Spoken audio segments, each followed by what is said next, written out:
இல்லை அப்படி பயப்படுற ஆள் கிடையாது அப்படியெல்லாம். இப்போ நீங்கள் பார்த்துருப்பீங்க சினிமா சரி வாழ்க்கை சொந்த வாழ்க்கையும் சரி பயப்படுற ஆள் அவர் கிடையாது. ஆக்சுவலாக வந்து பார்த்தீங்கன்னா கடந்த 1 வருஷம் 2 மாதம் ஆயிடுச்சு கட்சி ஆரம்பித்து. இன்னை வரைக்கும் நாங்கள் ஓப்பனாக தான் பேசிகிட்டு இருக்கோம். ஆனால் அவன் என்ன நினைக்கிறாங்க அப்படின்னா ஒவ்வொரு விஷயத்தையும் அவங்க எடுத்து வைக்கிற ஸ்டெப் பார்த்தீங்கன்னா நேற்று வந்தவங்களும் அரசியலுக்கு பற்றி பேசுகிறாங்க, நேற்று வந்தாலும் அரசியலுக்கு பேசுகிறாங்கன்னு சொல்கிறாங்க. சினிமாவில் வந்து என்ன தெரியும், சினிமாவில் அரசியல். ஆனால் சினிமா தான் எல்லாமே எனக்கு அரசியல் மக்களுக்கு கற்றுக் கொடுத்தது சினிமா தான் அரசியலை பற்றி.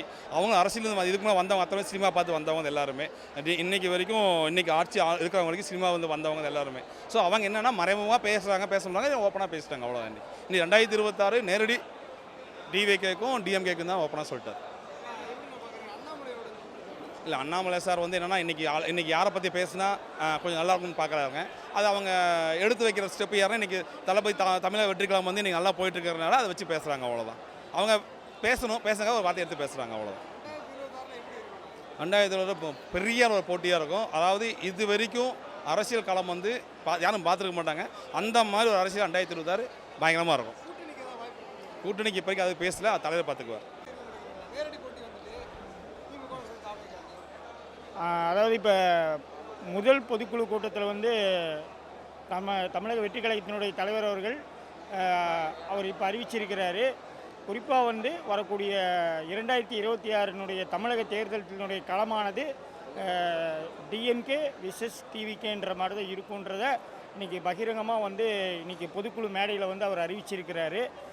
இதை வச்சு பார்க்கும்பொழுது வரும் காலங்களில் இனி தலைவர் அவர்கள் எப்படியெல்லாம் வந்து அவர் அறிவிப்புகள் வெளியிடுறாரோ, தலைவர் எவ்வளி சொல்கிறாரோ அந்த பிரகாரம் தான் எங்களுடைய தொண்டர்களாகிய நாங்கள் அனைவரும் வந்து நிர்வாகிகளாகிய அனைவரும் நாங்கள் பணியாற்றுவோம். எல்லாமே தலைவர் தளபதியினுடைய இறுதி முடிவு தான். அவர் என்ன சொல்கிறாரோ என்ன செய்கிறாரோ அது மட்டும்தான் அவருடைய கட்டளையாக நாங்கள் ஏற்று நாங்கள் அதை செய்வோன்றது இந்த நேரத்தில் தெரிவிச்சுக்கிறேன்.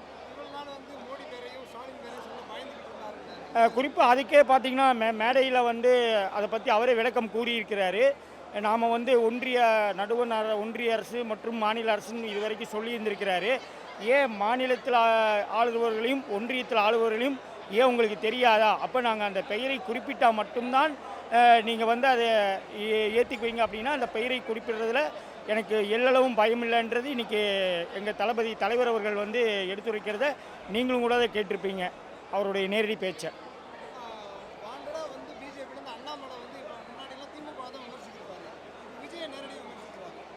குறிப்பாக அது நீங்கள் அவர்கிட்ட தான் கேட்கணும், எதற்காக எங்களை விமர்சிக்கிறாங்கன்னு. குறிப்பாக வந்து வளர்ந்து வரும் கட்சிகள் வளர்ந்தாத கட்சிகள்ன்றதை விட இன்றைக்கி வந்து அனைவரும் ஒரு பேசக்கூடிய ஒரு நிலையில் தமிழக வெற்றிக் கழகமும் தமிழக வெற்றிக் கழகத்தினுடைய தலைவர் தளபதியும் இருக்கிறான்றது இதற்கு சாட்சியாக பார்க்கப்படுது. நீங்கள் எல்லாருமே பார்த்துட்டு இருக்கிறீங்க. இது உண்மையான சாட்சியாக இங்கே நம்ம சொல்லப்பட்டிருக்கு. ஆகவே வந்து அவர் விமர்சிக்கிறார் இவர் விமர்சிக்கிறார்ன்ற கடந்து தலைவர் குறிப்பிட்டது போல் இன்றைக்கி நாங்கள் வந்து வளர்ந்த ஒரு கட்சியாக ஒரு பெரிய கட்சியாக நாங்கள் இன்றைக்கி இருக்கோன்றது இங்கே நேரத்தை குறிப்பிட்டுக்கிறோம். நிச்சயமாக. நன்றி.